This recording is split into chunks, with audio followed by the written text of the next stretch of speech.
Good evening, everyone. Welcome again to another update and press conference on the situation with COVID-19 in Barbados and indeed our efforts to beat back COVID. This evening, we're going to have a discussion on the workplace, and we have called today's session COVID-19, Your Workplace and You. You know that COVID is a health condition, it's a health crisis globally, but the reality is that it has precipitated social and economic challenges all over the world. It is a problem with lives and with livelihoods. And therefore, part of what we've been attempting to do in these press conferences is to frame what is a whole of Ministry of Health approach so that you meet a wide range of health professionals who are engaged in the battle on the front lines on our behalf as a nation, as well as to showcase the fact that this is a whole of government approach. And this evening, we are bringing another part of the government, the Ministry of Labor, the National Insurance Scheme, into our discussions on COVID-19. For the discussion this evening in studio or here at Ilaro Court, we have the Honorable Colin Jordan, Minister of Labor, Social Partnership Relations, and the Third Sector. Mrs. Claudette Hope Greenidge, Chief Labor Officer. Mr. Leslie Haynes, Queen's Counsel, Chairman of the National Insurance Board, and Mrs. Jennifer Hunt, the Acting Director of the National Insurance Scheme. Just want to let you know that next week we are going to be introducing a new means of communication with you about matters relating to COVID. We've tried to be open, to be transparent, to be timely in giving information to the public on all aspects of COVID-19. And next week we expect to be starting a radio program called COVID Queries. It will be hosted by Sharon Marshall, who is no stranger to broadcasting in Barbados. Dr. Sharon Marshall will be the host of that program. It is going to be in partnership with CBC, and I want to thank the CEO of CBC, Mr. Sanko Price, for his cooperation and willingness to support in this matter. The program will run 3 times a week, Mondays, Wednesdays, and Fridays. I believe it's going to be in the morning. It's going to be on the traditional media as well as new media, so social media platforms for CBC and CBC stations, and of course the one. So you will be able to ask your questions. Medical practitioners will be there, health specialists, mental health specialists, a wide range of specialists. And the intention is that these specialists from a wide range of areas will be giving you information on your COVID queries, and there are and will be your queries. You can call them in, you can write them in, you can WhatsApp them in, you can email them in, but CBC will be giving you all of the information as to this new thrust that we're making to keep you updated on matters related to COVID-19. Before we get into this evening's discussion, I will bring you up to date. We're going to share the dashboard with you. I remind you that the dashboard relates to yesterday. Remember that on every day that a dashboard is presented, it gives the full data for the preceding 24 hours, for the period up to the preceding 24 hours. So today's dashboard, March 3rd, relates to the period March 2nd.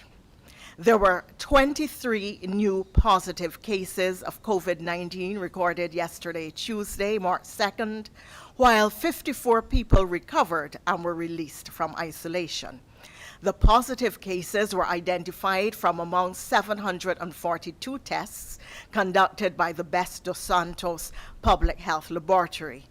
The number of active cases is 520. The 23 new cases comprised 8 men and 15 women.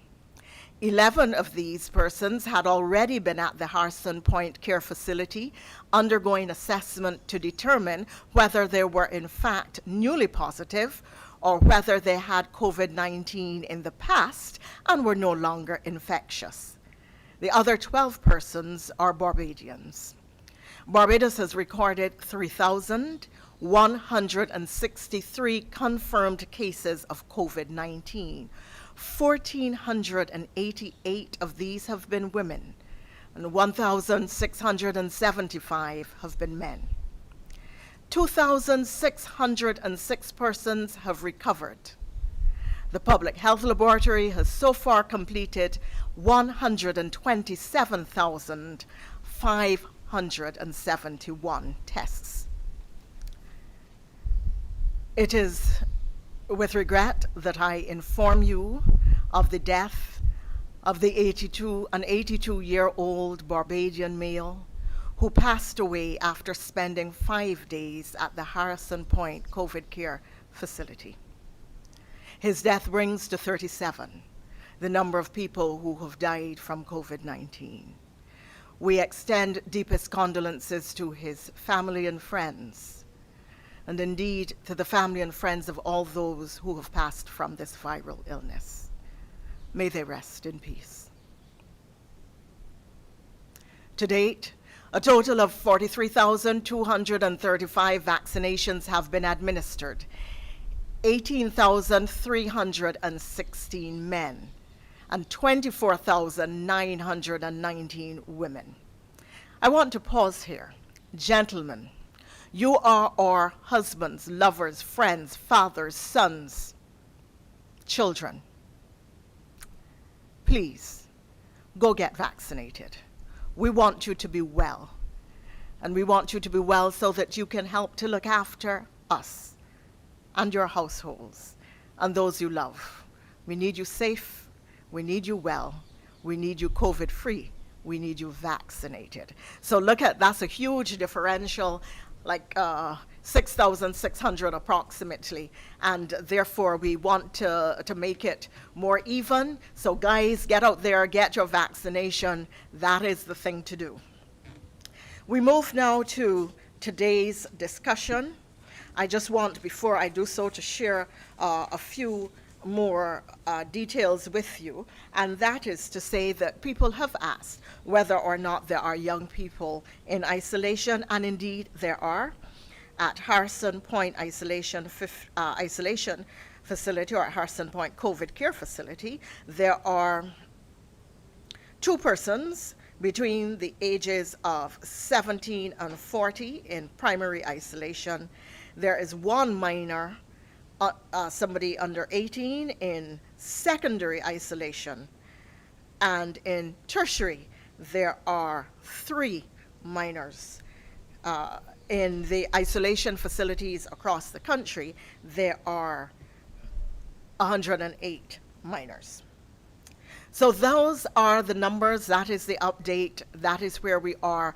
And of course we remind you to keep masking up, washing up, and standing far away from persons who are not members of your own household. And within your own household, and if you go out socially or go out to work or go out to take part in any kind of activity like supermarket shopping, now that we are partially reopened, we really urge you that we have to keep the positive cases going down, and that means you have to exercise great caution. Continue to follow the safety protocols. So thank you so much, everyone. Keep working at keeping Barbados safe. And we turn to our discussion. Minister Colin Jordan is with us, and with him are also with us and with you are Mrs. Claudette Hope, Greenwich, Chief Labor Officer, Mr. Leslie Haynes, QC, Chairman of the NIS, and Mrs. Jennifer Hunt, the Acting Director of the National Insurance Scheme. Minister Jordan, welcome to the COVID updates. I know that labor and labor issues have been very much part of the discussion around lives and livelihoods in this period of COVID-19 and during the course of this pandemic. And I welcome you to tell us what the ministry has been doing, what you have been engaged on, and indeed to address some of the concerns that have been raised by the public over the course of the last couple of weeks. Welcome, sir. Thank you very much, Ambassador Maskell. Good evening to all of you who are viewing this stream and this press conference today. Let me begin by extending condolences to the relatives of those who have died from this disease, COVID-19. And I think we ought to remind persons that when people die, we're not just talking about statistics. These are people who have relatives, these are people who have friends, some are breadwinners, some should be enjoying the fruit of their labor. And so from the Ministry of Labor, we extend sincere condolences to all those, to the relatives and the friends of those who have died.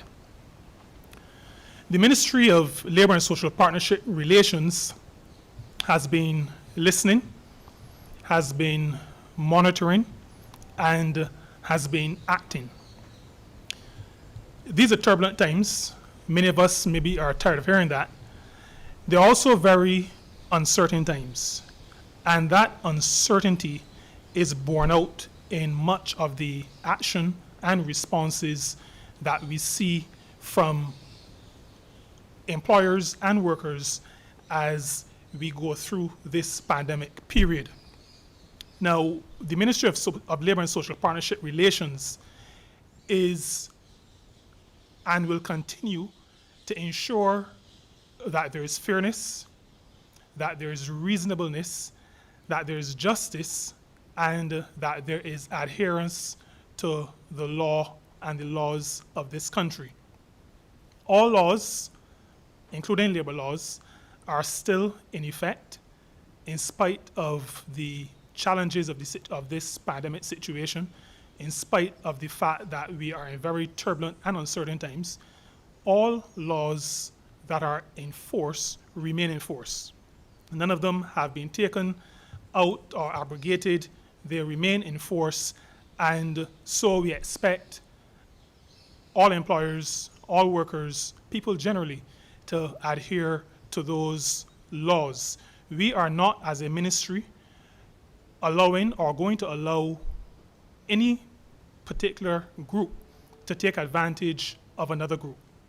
And that is why I want to be clear to say that as we continue to work to make sure that there's fairness and reasonableness and justice, we make sure that all partners engage in such a way as to make sure that laws are followed and that fairness and reasonableness and justice that we so desire is maintained. We sometimes, in that effort, have to nudge employers. In some cases, we have to rap people sometimes on their knuckles. Sometimes we say to workers, or just let's ease on that one. And any of you who have experience in conciliation will understand what I mean when I say sometimes you have to say ease on this one, give on this one. But that is what the Ministry of Labor and Social Partnership Relations, that is what we do, that is what we have been doing. And throughout this pandemic period, that is what we've been continuing to do. Essentially, we have been working with our partners, employers and workers, to execute the mantra of the social partnership. Sometime in 2020, the social partnership came up with the phrase, safe people doing safe work in a safe country. That is still our mantra. Safe people doing safe work in a safe country. And that is sometimes when you hear reference to lives and livelihoods, the essence of it is while we address those two matters, which are not mutually exclusive, but while we address them understanding that people come first. So safe people doing safe work because people need to work in a safe country. So what has the Ministry of Labor and Social Partnership Relations been doing over the past months and maybe over the past couple of years? I just want to mention a few things because I have not been trumpeting everything that we have been doing, and I think I'll take this opportunity just to bring us up to date with some of what the ministry has been engaged in. Some of the more public activity would be conciliations. Those are some of the things that make the news because often they result from strike action, industrial action, or some kind of dislocation at the level of a company, an employer. And so we have done, some of you may remember, we had industrial dislocation to some degree at Republic Bank. We have concluded two sets of conciliation, one to do with wages and salaries, the other to do with the implementation date for the job evaluation exercise. And these things take time, and we work with both sides, and we work to get an outcome that will be a win-win for both sides. So our approach is never a win-lose. We want always to get to a point where everybody feels satisfied. Maybe they didn't get everything that they wanted, but they are satisfied that the outcome is a fair one. And that is always our intention: fairness, reasonableness, and a just outcome. G4S was probably the most public one in terms of the conciliation. That took some time, took some effort. Coming out of that, we would have shared from this same location at the lower court that the ministry, and I think the Prime Minister on that occasion showed the work that had been done so far by the ministry. We had done work that took us quite a way forward on the matter of implementing a minimum wage. Now, we had that report, which Prime Minister would have displayed to the country. After that, the Minimum Wage Board got to work, and they were able to, doing their consultations, come up with a report. That report, we indicated at that press conference, would then be reviewed by a Blue Ribbon Advisory Committee chaired by Sir David Simmons. That committee did its work during the month of January. They reviewed the report of the Minimum Wage Board.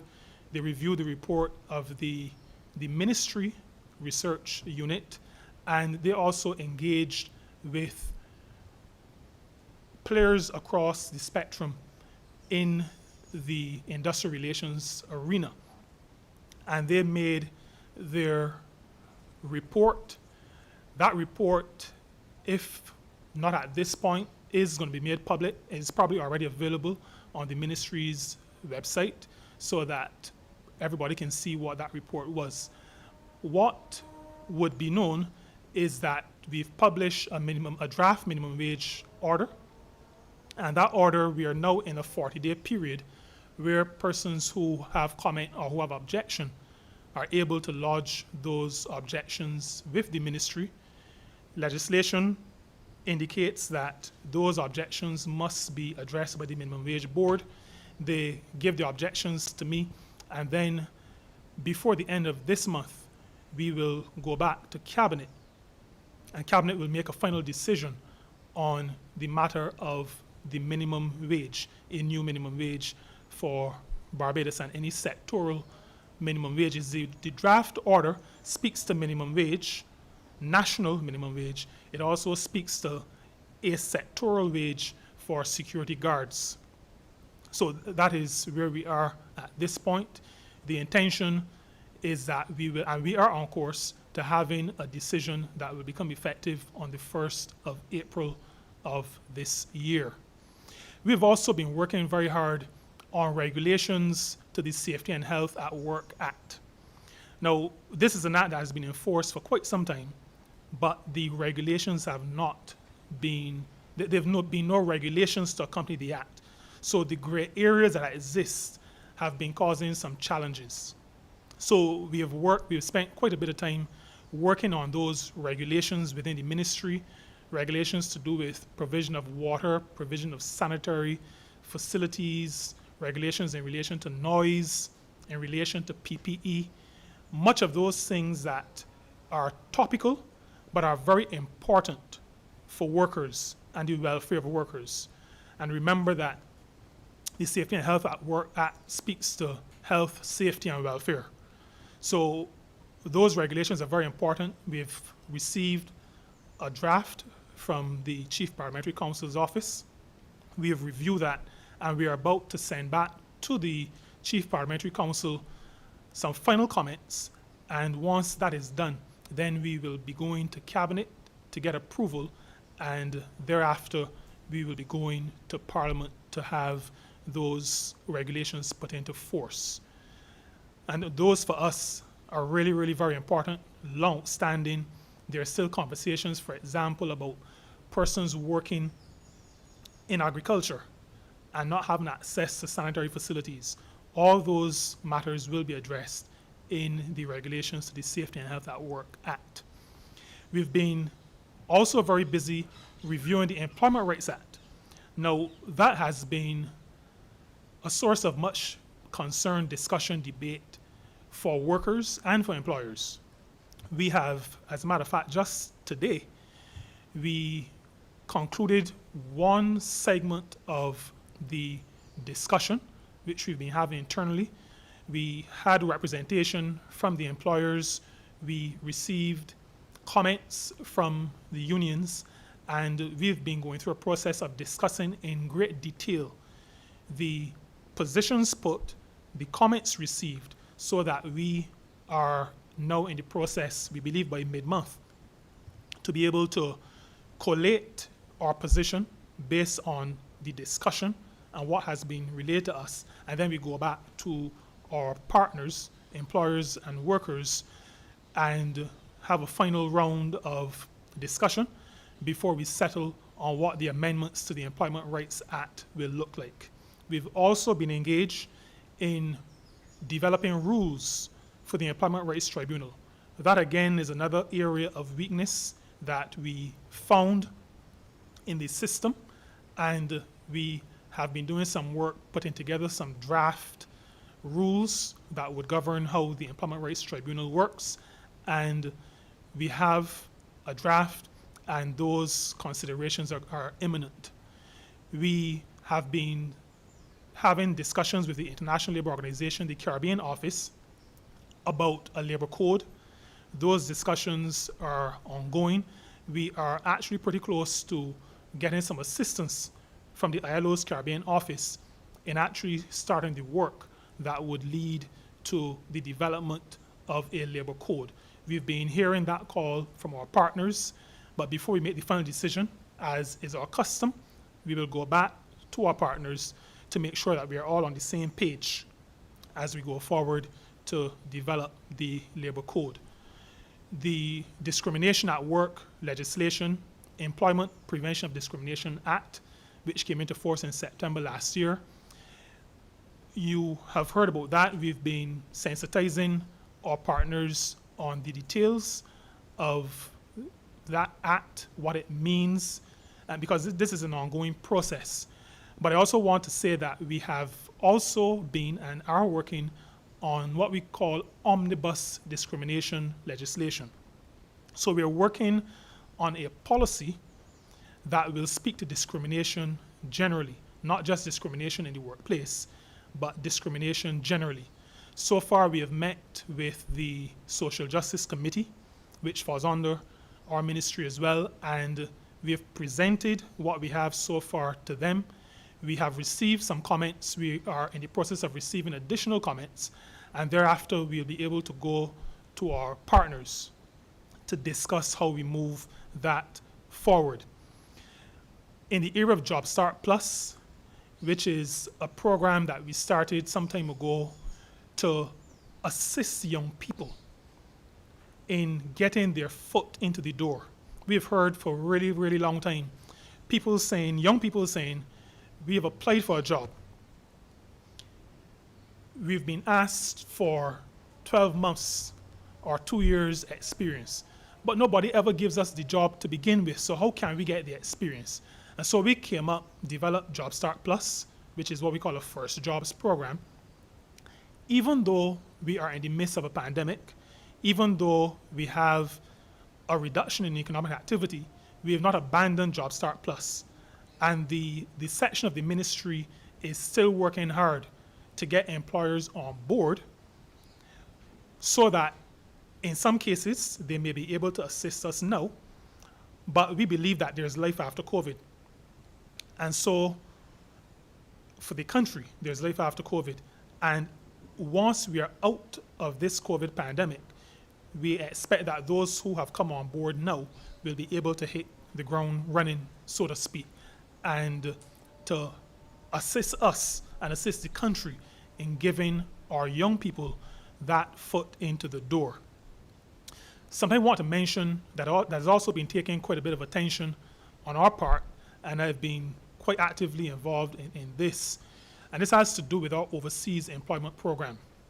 Again, we don't believe that work stops because we are in the midst of a pandemic.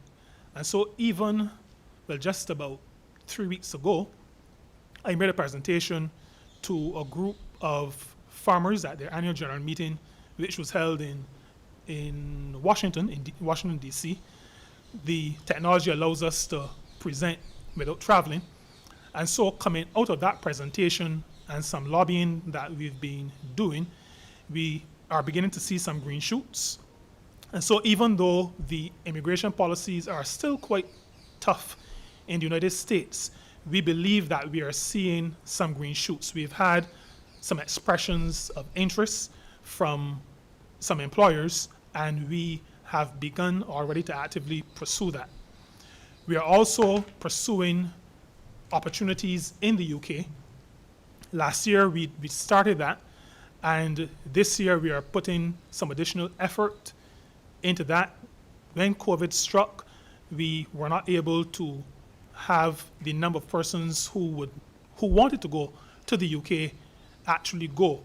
But a few did go, and this year we are working, like I said, in spite of the pandemic situation, to make sure that everything is in place so that when travel resumes, we're able to have opportunities for persons. All these things, ladies and gentlemen, are because the whole matter of fairness and reasonableness and justice and making sure that safe people can do safe work means that we have to be active in pursuing opportunities. We've had a meeting, this is now about 2-3 weeks ago, with a cruise line with the intention of getting some of our people working in cruise lines. But I also want to say that we have made a shift in the ministry, not a shift, we've added a component from the ministry's perspective, and we've started to explore opportunities other than agricultural opportunities, hospitality opportunities. Those are the traditional avenues. We have started to look at other opportunities, secondments, having exchanges. Those are some of the things that we've been working on. We've also been working quite hard on one of the mandates of the ministry, which is to prepare people for work, so that we concluded a program with the ILO called the Employability Project. And that project saw a number of Barbadians pursue and complete courses in occupational safety and health, entrepreneurship, and core skills. That was successful. We also started a program with Coursera, and thousands of Barbadians were part of that program.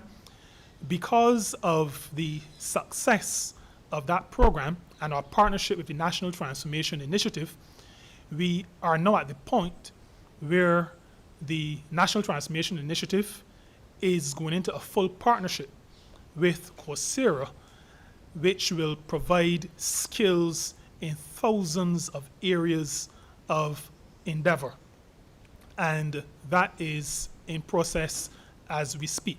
But many, many hundreds of Barbadians have completed Coursera courses as we roll it out through the Ministry of Labor and Social Partnership Relations and the National Transformation Initiative.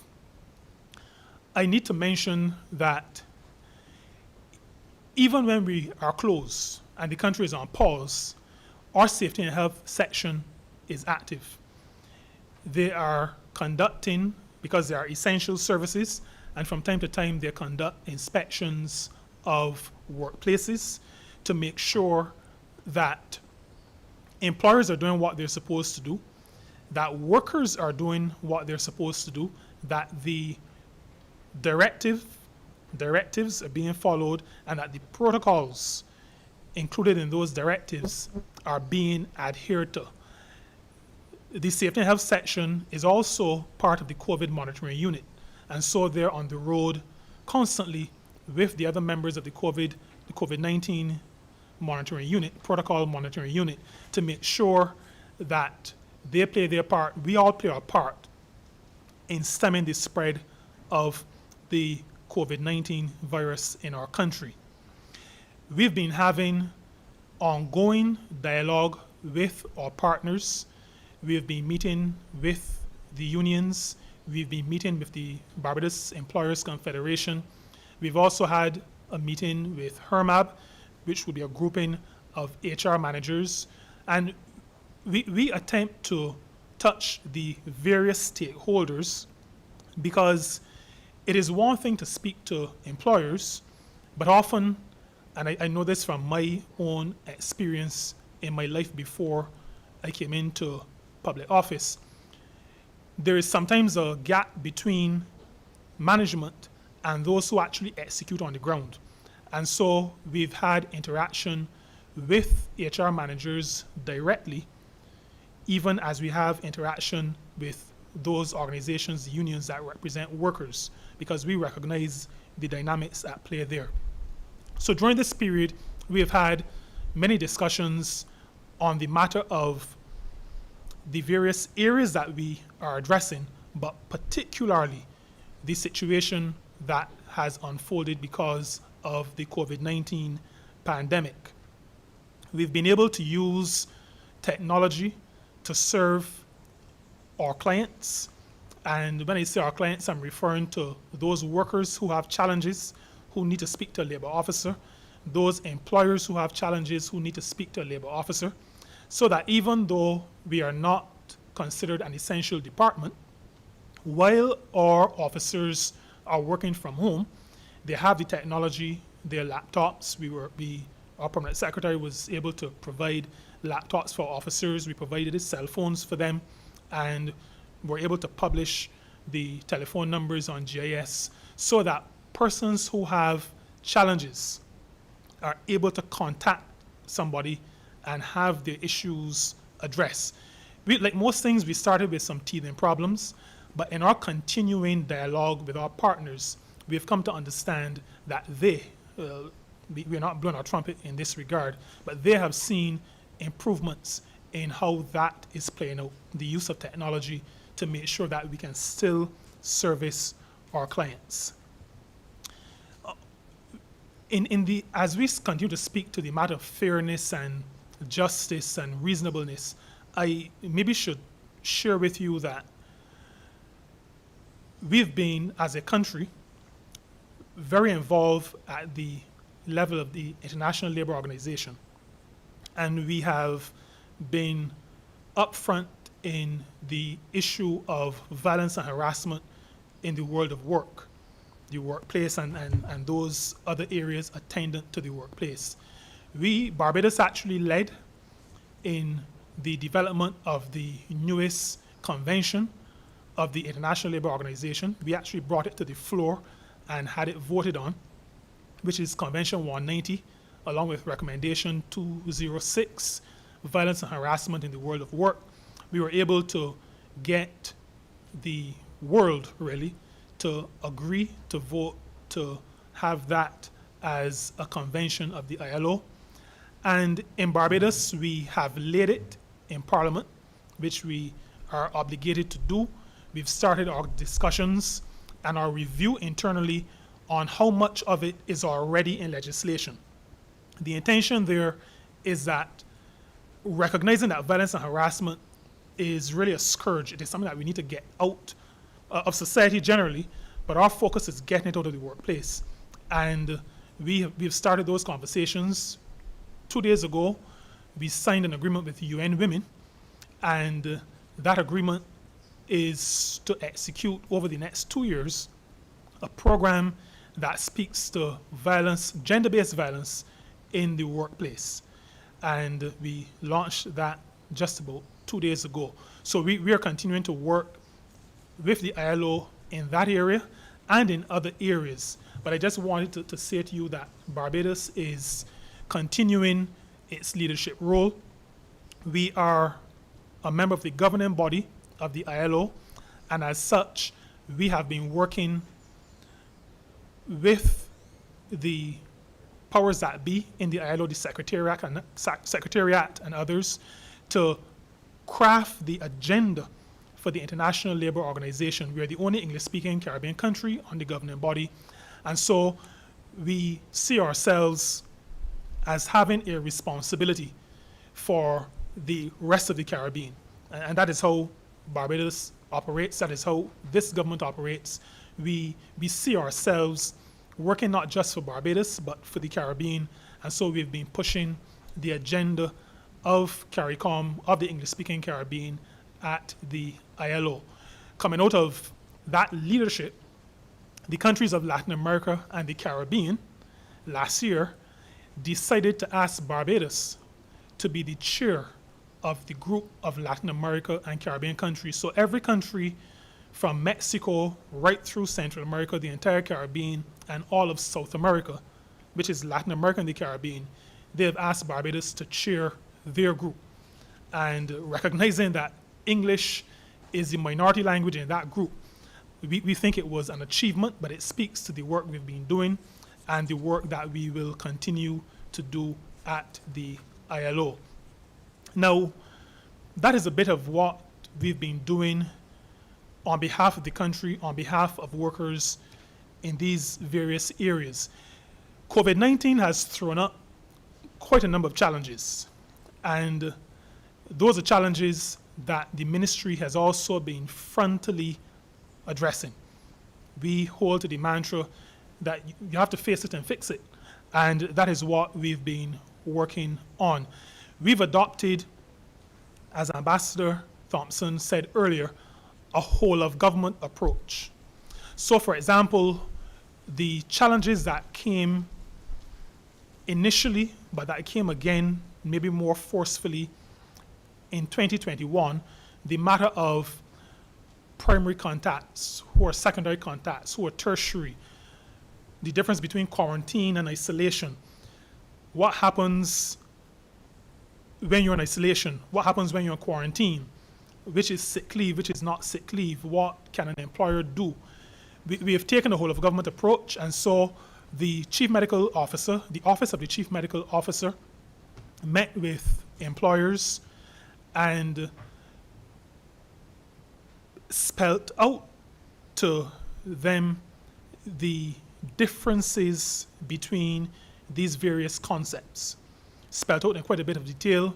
And so we think between those interventions, along with the interventions that you would have heard in these press conferences, we believe that those matters are much better understood now. But I still think that I need to say to us that, for example, if you have been asked to quarantine at home or in any other place, then you cannot be at work.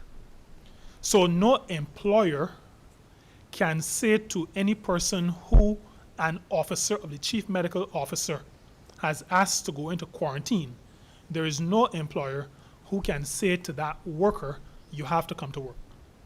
So I think we need to be clear on that. I know it has been said before, but as the minister responsible for labor, I think I need to repeat it because sometimes we are prone to forget.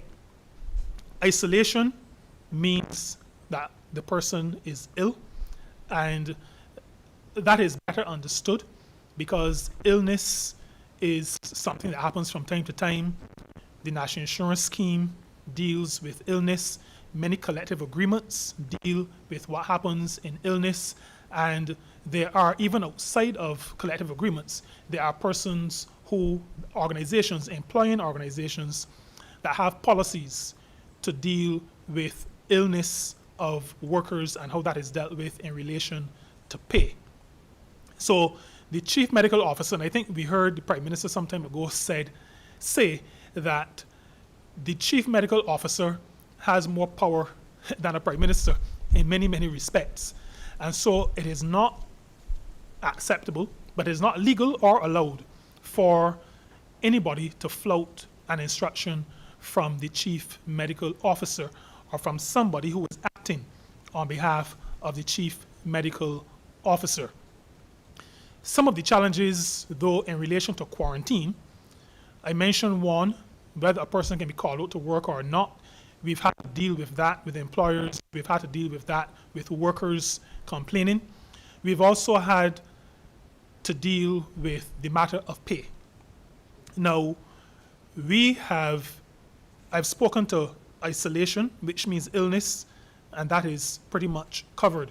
Quarantine is a different kettle of fish, so to speak.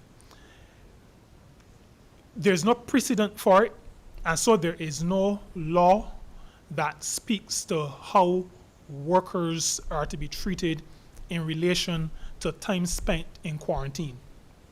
However, as we keep speaking to the matter of fairness and reasonableness and justice, we have continually asked, and I know that we've had some cooperation, some, not total, but we've had some cooperation.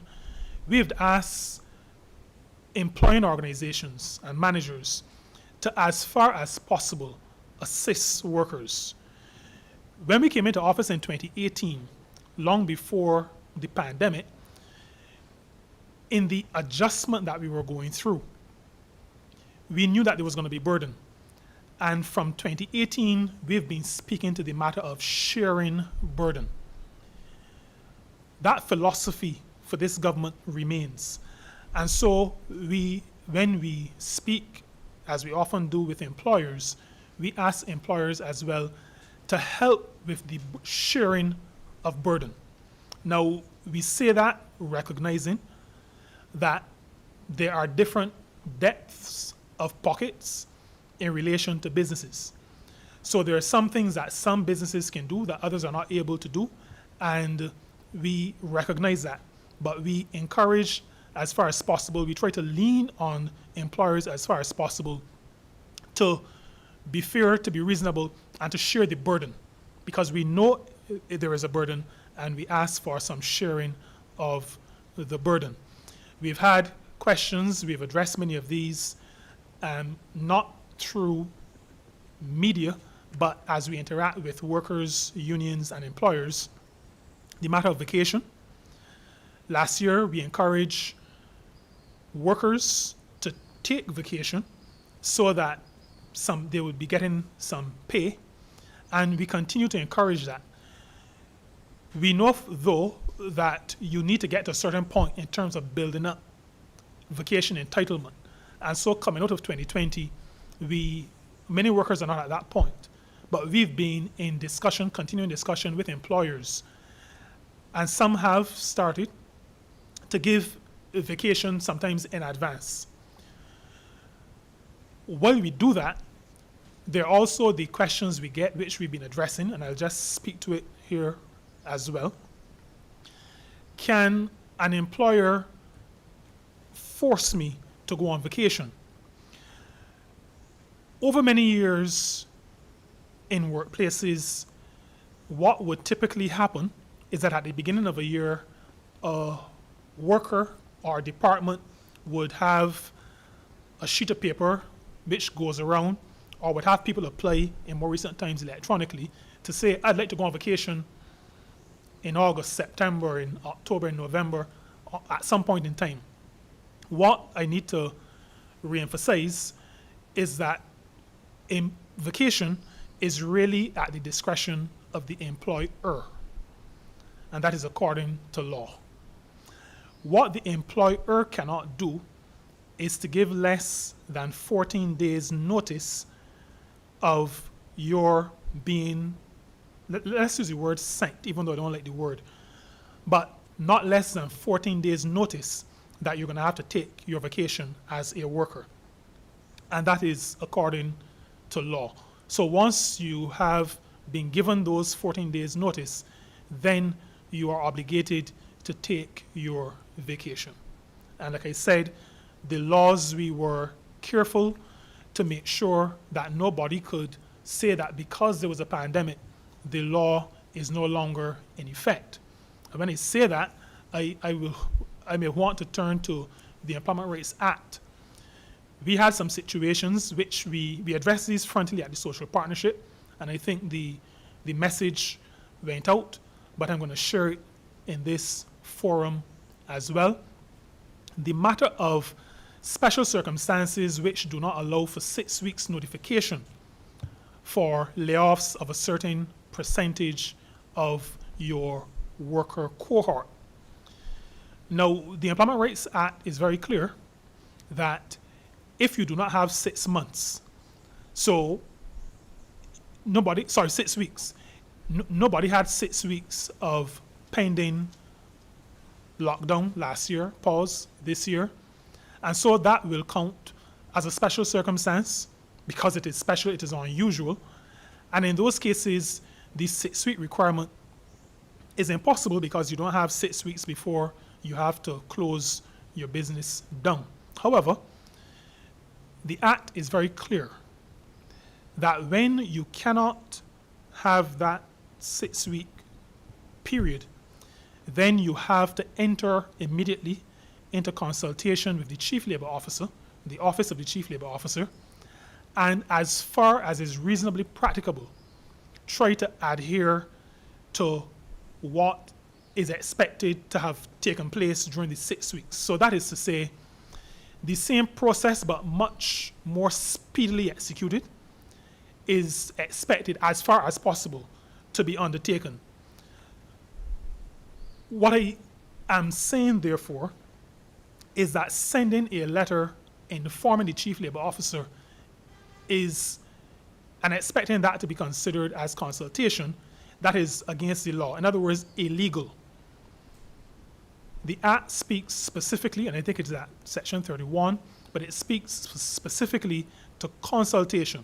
But it acknowledges that it is an unusual situation, and so you cannot spend days and weeks sitting down working through.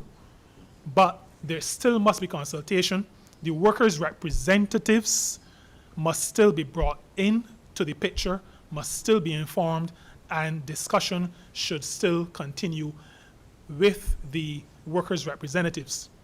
We are, even though that is not specifically stated in the Act does say that as far as is practicable, the Chief Labor Officer will make sure that all those things, including consultation with the union, that would happen in the 6 weeks, how much of it could happen in the abbreviated time still happens. So we've addressed a lot of that, and I don't think there are as many challenges now because we have been working, the Labor Department, all the labor officers have been working with workers and employers to make sure that everybody knows what their rights are, what their responsibilities are, what their obligations are. And at all times, we have said, and we continue to say to employers, let layoff be your last resort. And so the consultation has involved, is there any other way? Is there any staggering? Is there any sharing of the work so that you avoid having persons laid off? So, ladies and gentlemen, some of what I spoke to you about is covered by legislation. Some of it is not covered by legislation. But this ministry at all times continues to speak to fairness, reasonableness, and justice. We administer the law without any favor. As a Ministry of Labor, we do not have any favorite in the discussion. We recognize that we have a responsibility to protect the rights of workers. That is a primary responsibility. But we are also a ministry that has to make sure that there is a coming together, a win on all sides in relation to any challenges. We speak to shared burden, and we continue to work with other government departments to make sure that no one is left behind. Now, there is more I could say, but I think I should stop at this point, and maybe some other things may come up as we get into the question and answer session. I think before I stop, though, just let me say that Barbados has a very mature industrial relations system. Much of it voluntary, much of it gentlemen and ladies agreements. But as I move around the Caribbean or listen to colleagues around the Caribbean, I realize that we have a system where parties generally are mature and approach issues in a mature manner. We have the outliers, and I don't think it is fair to expect that we're not going to have outliers, but generally speaking, we have a mature environment. And so I want to publicly, at this point, thank workers organizations, and thank employing organizations, both public sector, private sector, third sector, for the positive steps so far. Even as I say that, we continue to listen, we continue to monitor, we continue to act, and we will make sure that the laws are enforced fairly. Thank you, Ambassador.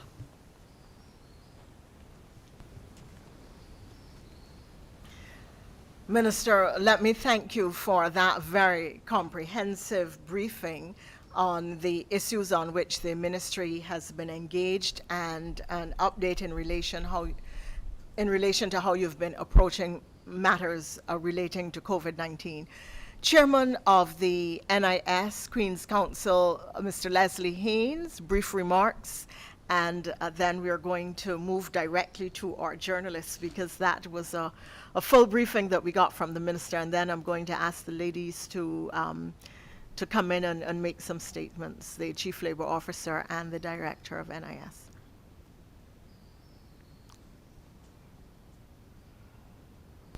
Good evening, all.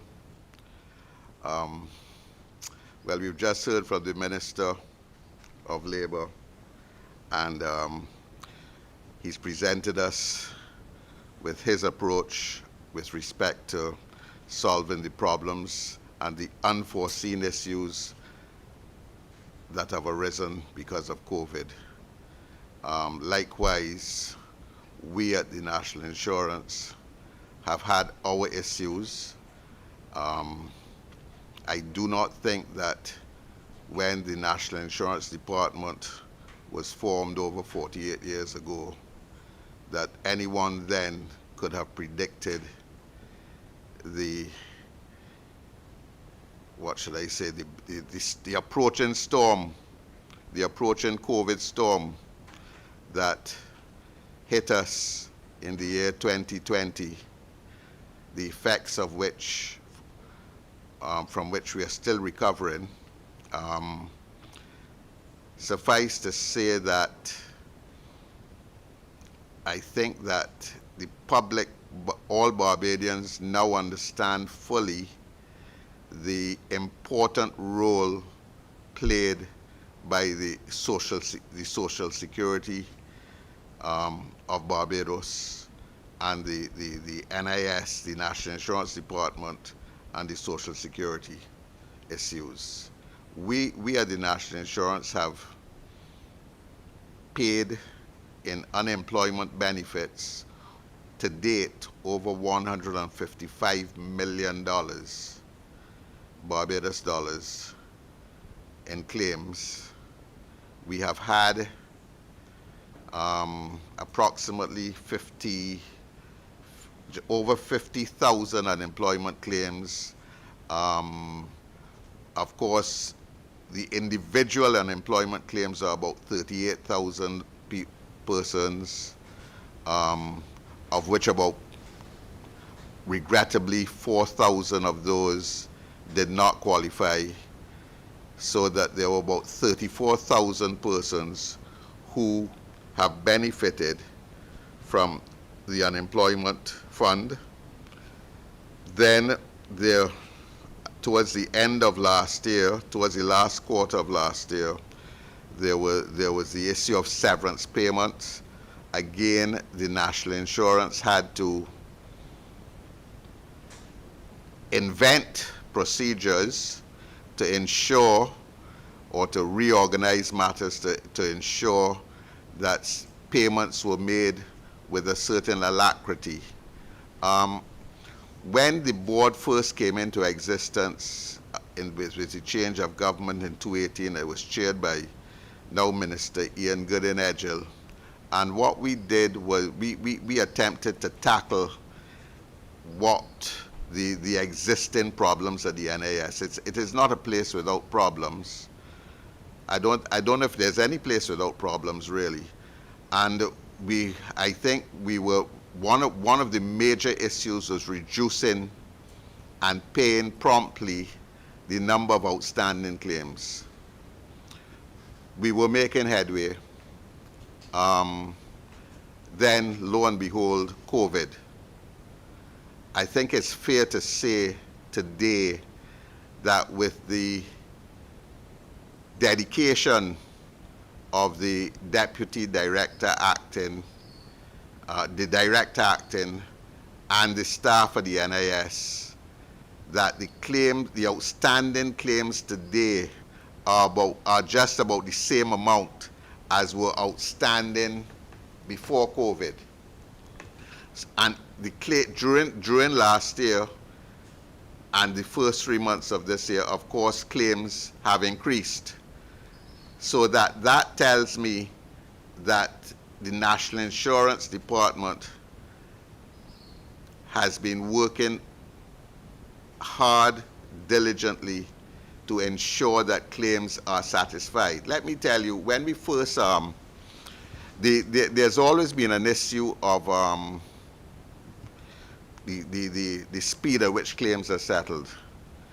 When we first, at the peak of the crisis between March and June last year, many meetings occurred with the board and the management of NIS, and we managed to put our heads together and come up with something called what we call an advance payment solution, so that persons who, yes, there was a little waiting time when you sent in your claim and you applied for a benefit, an unemployment benefit. But what we did at NIS was to say, well, okay, you are entitled to 2 weeks unemployment and a 2 weeks unemployment benefit, but we will give you 4, so you don't have to come back so quickly, and you would and having waited for your 2 weeks claim, we give you 4. I think today, so far, when last I inquired of the director, we are about $9 million out, having advanced those payments. But we are certain that in due course we will retrieve. That sum will be repaid. So we came up with solutions with respect to unemployment. We came up with solutions with respect to severance pay, because the board now approves severance payments applications rather than going to the severance payments tribunal, where these applications are uncontested and the applicants satisfy the conditions with respect to the severance payment claim. So that it has not been easy at the National Insurance Department. and for that we must compliment, and yet they have withstood, the department has withstood the battering caused by the COVID pandemic, and we are here today. One issue that for some time which is new, which will be new to the press, and this is an issue. The board approved the National Insurance Board is a unique board. It is the only board of a department of central government, so that it is in a strange position that you have a board sets policy, yet the staff, essentially the National Insurance staff, report directly to the Ministry of Finance. So we realize that this COVID has made us realize that in order to better maintain or improve, in order to improve efficiencies at the National Insurance, the board decided or resolved that we should transition to a statutory body rather than remain a department of government. That paper was, the board paper was sent to the Ministry of Finance within the last week, and we can only hope that the Ministry of Finance, after reviewing the paper, would approve the board's request to transition to a statutory board and take it from there. So that essentially is new, and that has been caused by the pandemic has made us realize that this should be an essential step in the growth of the National Insurance and Social Security of Barbados. I know that the pressers will have their questions on facts and figures. The director is there, I am here, and I'm following Ambassador Thompson's brief that I will be brief. Her instructions that I will be brief. So I thank you. There's nothing more that I would like to say at this time, and I pass you back to Ambassador Thompson. Thank you very much, Chairman. I appreciate that you followed directions on this occasion. We are running a bit late. There's news at 7, and therefore what I'm proposing to do is to move directly. I'm going to take 2 questions from the press, see if we can get a brief comment from the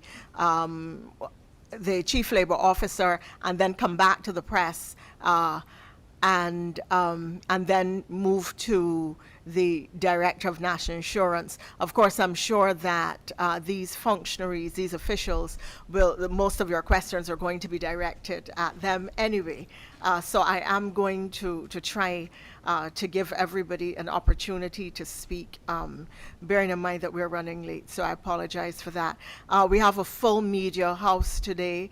Kareem Smith of Barbados Today, Barry Aline of Nation News, Ryan Broom of CBC, Kezia Innes of Starcom Network, and Regina Selman Moore of The Advocate. Ladies and gentlemen of the press, of the media, your questions, please. Mr. Thompson, Aline from The Nation. Good evening, Mr. I have a Ali. question for the Minister of Labor, Mr. Colin Jordan. Go ahead, please. Minister Jordan, good evening. In the last few months, there have been instances and examples of a number of employers in Barbados who were up to what many considered unscrupulous actions. They were at pains to find any way, any reason, any loophole with which not to pay either severance, salaries and wages, or in other ways to reduce the need to pay Barbadian workers. What I want, and you mentioned the terminology as rap on the knuckles, but that is a little vague. I'm sure the public of Barbados wants to know what the Ministry of Labor or the Labor Office is doing to protect workers from such actions. I know you mentioned reasonableness and fairness, but the public of Barbados is expecting a firm hand from the Ministry of Labor in dealing with this. How can you, without being too, well, you were a little vague earlier by saying rap on the knuckles, but what can you tell us the ministry is really doing that would bring some level of satisfaction to the public? Most of our public is made up of a workforce that in most instances now are not even employed. Aline, I'm not sure that rapping on the knuckles is vague in a Barbados context, but let me be clear to say that the Ministry of Labor and the Labor Department has been very forceful with employers in indicating, firstly, if a person works, they need to be paid. That's one. If they are sent on vacation, the Holiday with Pay Act speaks directly to what is supposed to happen. That person is to receive vacation pay, what we call vacation pay. It's called holiday pay in the legislation. Those are very clear. And when we interact with employers, we are also very clear where those matters are concerned. Now, on the matter of severance, you would have heard the Prime Minister speak quite fully to that matter. There were situations, and some of those are still existing situations, where persons have been severed, but the employer has not made the payment. The Prime Minister, the head of the government, has been very clear that government will be going after those employers to make sure that even if the National Insurance Scheme makes the initial payment, that those employers have to pay. So there's no getting away from it. Government, from the highest levels of government, have made it very clear, and we make it clear to employers as well, as we interact from a Labor Department perspective, the severance liability falls with the employer. And we've been very clear, very strong. Persons who work, and this is by recap, must be paid. Vacation there is an accumulation of a benefit. Vacation is to be paid, just like if there's sick leave in your collective agreement, those things have to be followed. We've been very strong with employers to say that these things must happen. They absolutely must happen. And that is our position with them. So we speak to individual employers, but we also speak to their groups. So the Chamber of Commerce, the Barbados Employers Confederation, and also in one or two situations, we may have had to speak to the group at the level of the social partnership when we see people falling out of line. So that is also something else that we do to ensure that people follow through on what they're supposed to do, on their obligations under the law. Thank you. Elman Moore has her hand raised. Pleasant good evening, Ambassador. My question goes to Minister Jordan as well. Go ahead, please. Go ahead, please.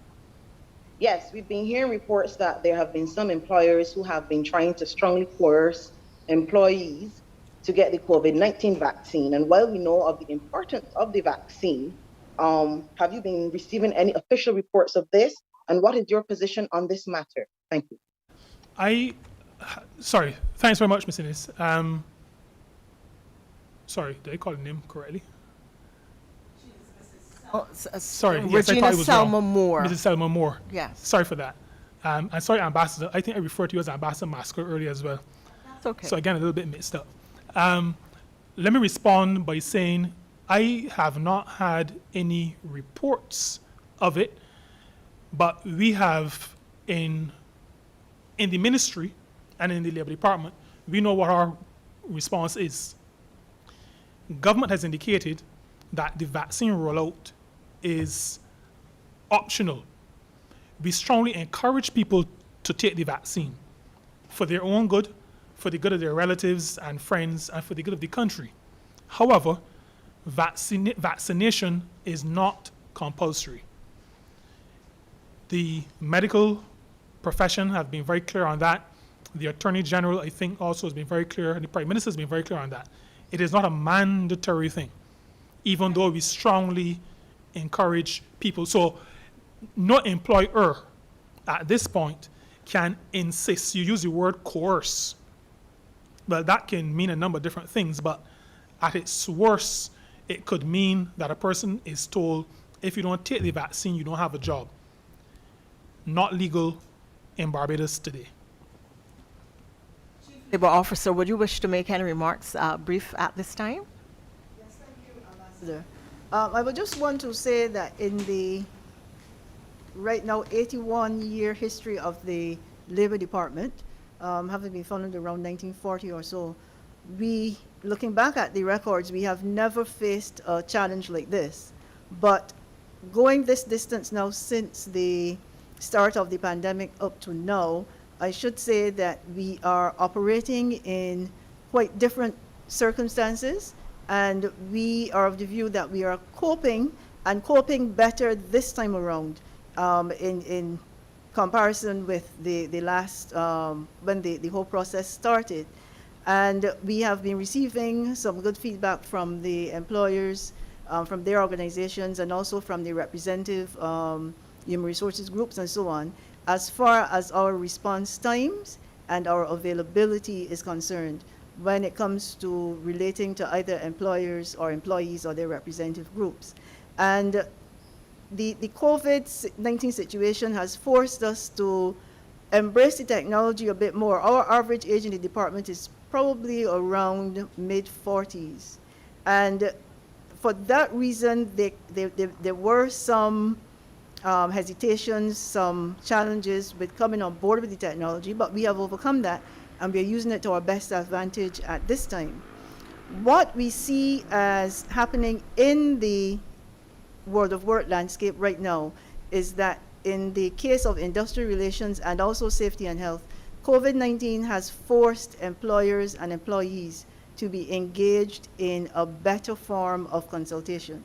There may always have been consultation, but the quality is what was concerning. But in this circumstance, the consultation has to be different, and we sense that it is not only different and better because of what the Employment Rights Act may require, but there is a better or a greater level of stepping up to the plate on both ends of the fence, employer and employee, and we are starting to see the benefits. It will take time, but COVID-19 has had some positives as far as the industrial landscape is concerned. Ambassador. It was a very interesting perspective, and we appreciate very much that intervention. Perhaps then I can ask the Director of NIS for a brief intervention at this time. And Mrs. Hunt, go to you, and then we go back to the press to continue their questions. Thanks, Ambassador Thompson, for your kind invitation. Good afternoon, fellow participants, members of the media, and all viewers and listeners to the press conference. I will provide you with brief details of what the NIS did during 2020. First, I think I should put everything into perspective to advise you that the NIS manages 6 funds.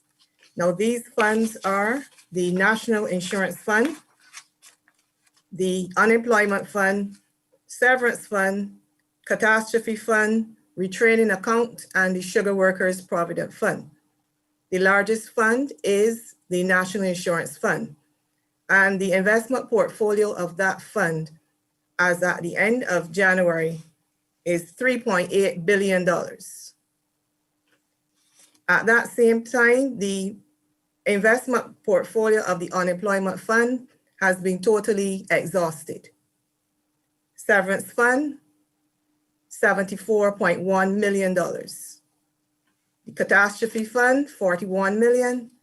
Retraining Account, $1.6 million. And the Sugar Workers Provident Fund, just $15,842.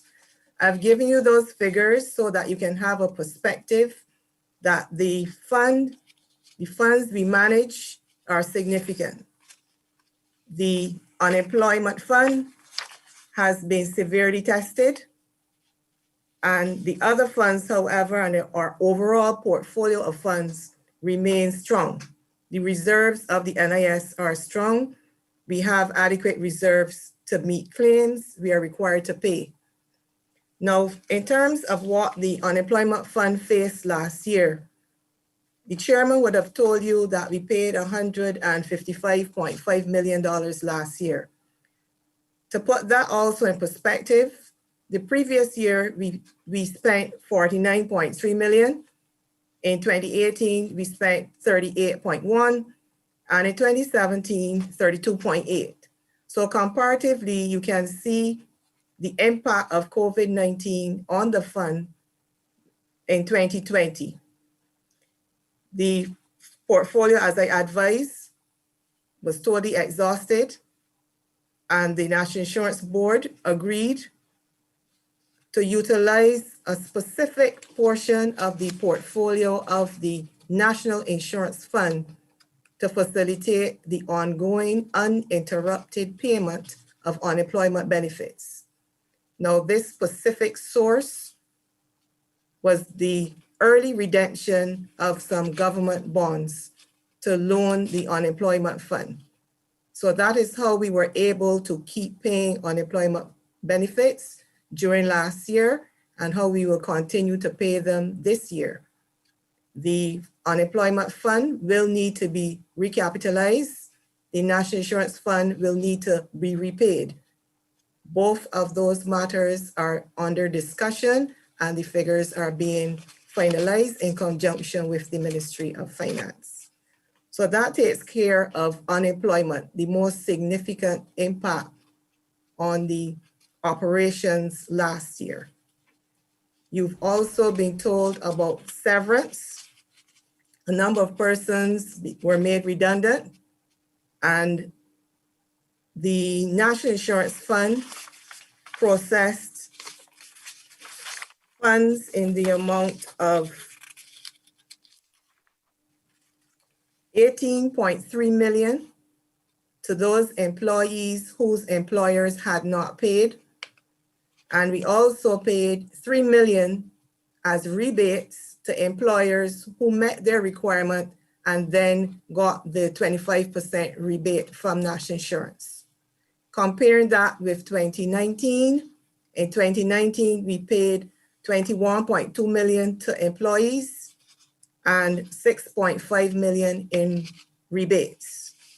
So the severance fund, it still has $74.1 million in it, as I advised, and that is there in the event that we have to process more rebates, and in the event that we have to process more employer payments for those employees whose employers did not meet that commitment. I will pause at this stage. Ambassador Thompson. Thank you so much for that very useful information. I return now to the members of the media who are here today and ask them to continue to indicate which members of the core, the media core, has questions for the panel. CBC, the question is for Minister Jordan. Minister Jordan, I just wanted to revisit this issue of quarantine again. I've got a question here regarding the matter of monies being taken out, daily rates being taken out of some workers' salaries. I know the language you used was that you are using some degree of burden sharing, asking the employers to share the burden, but there isn't necessarily a legal requirement in that, and by using that language. Could you just give a little bit more on what exactly is happening in this, because it seems to be a genuine concern? 15 minutes left in the press conference, and therefore it is critical that we be precise and concise in answering the questions. Thanks, Ambassador. I will try. That's a little bit difficult for me sometimes. But just let me say that For persons, for example, Mr. Broom, who are paid by the hour or paid by the day, there is no requirement for that person to be paid if that person is not at work. No legal requirement. The person is paid when that person works. When that person is in quarantine, through no fault of their own necessarily, through no fault of the employer, then we are in an area that is not governed by legislation. And that is why we speak then to fairness and reasonableness and ask employers to, as far as is possible, do not allow the worker to suffer on their own. Help if you can. I also spoke to the fact that we understand that some pockets are deeper than others. So we have to take a reasonable approach on both sides. And that is why Ambassador Thompson spoke to whole of government. I mentioned it as well. The whole of government approach says we recognize that some employers are going to be able to reach their hand across the Gulf, so to speak, and assist. We also recognize that some employers, because there's no revenue, are not going to be able to do it. And so as a government, we have determined that we are not going to allow people to suffer. We've said, Prime Minister has been very clear, everybody has to eat. So we try to use moral suasion, we try to encourage, but I'm saying the bottom line is that we cannot force a person who is not obligated to pay when no work is done. There is no legal authority to force that person to pay, that employer to pay. So we have to be clear on that. But at the same time, we encourage employers, just like government approaches it, fairness, reasonableness, help as much as you can. Be your brothers and your sisters' keeper. Question for the